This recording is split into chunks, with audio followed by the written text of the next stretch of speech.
If you have autism spectrum disorder level 1, which is informally referred to as high-functioning autism, and formerly called Asperger's syndrome, it's still called Asperger's in some other parts of the world. And by the way, as a side note, if you got diagnosed with Asperger's syndrome, even though they changed it in the DSM-5, you still technically have the diagnosis of Asperger's syndrome rather than ASD level 1. More information than you needed.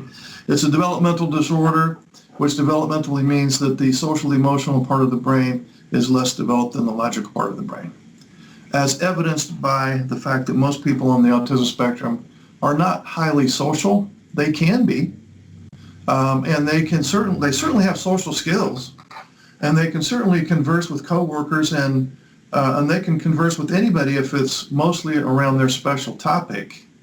And of course, they have empathy. It really annoys the hell out of me when some NTs go, "Well, he doesn't have any empathy," and that is just, I don't know, what do I want to call it, dumb? But developmentally, the social and emotional stuff is low, which means that also your social and emotional needs are low, which causes a problem with her because her social and emotional needs are high. So you hooked up with this person who's way up here with her social and emotional needs. You could go all year and not talk about your feelings. You know, you don't really care about how you feel. Even if you ask him, how do you feel? Oh, fine. Well, fine, that technically is not an emotion. Oh, I feel okay. Well, okay is technically not an emotion. Okay, well, whatever then. And when she tells you how she feels, you wonder, why would she feel that way? I don't get that at all. So she's not doing anything wrong. You're not doing anything wrong. But you see the huge mismatch. And you're paying the price for this gap. That's why you're still in the doghouse and probably enjoying being in there, because now you don't have to listen to her complaining that you're not way up here with her in the Department of Emotional Reciprocity, which is a whole nother problem, because when she is trying to pull you back in to being reciprocal, her message, and she did the best that she knew how to do. I'm not faulting her, but her message delivery raised your anxiety, which made you pull away even more. So, or it made you have a meltdown.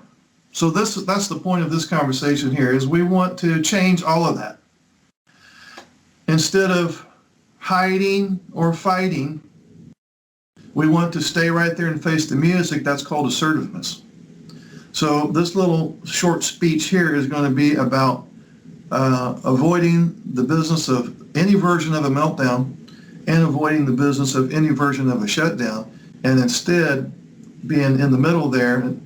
Shutdown would be passive, meltdown would be aggressive, and the compromise, or somewhere in the middle ground there, would be assertiveness, and that's what we're going to be shooting for. And there, as you know, there's varying degrees of meltdowns. It could be as simple as just yelling. It could be as complicated as yelling, cussing, calling her every name in the book, criticizing the hell out of her, and punching a hole in the drywall. There's variations of shutdown. It could be just as simple as you sitting there and agreeing with her. Yeah, honey, sure. Yeah, right, whatever you say. Kind of a false agreement where you're basically just going along with whatever she says so she'll hurry up and shut the hell up. So she'll get the impression that you're going to follow through with what she's saying because she's annoying you. All the way to far end of the shutdown extreme where you don't talk to her for a week or two. Or you leave, or you go to the end of the house and get on your computer and she doesn't see you for the rest of the night. Both of those things are causing a problem because it's the opposite of emotional reciprocity, which is her big complaint.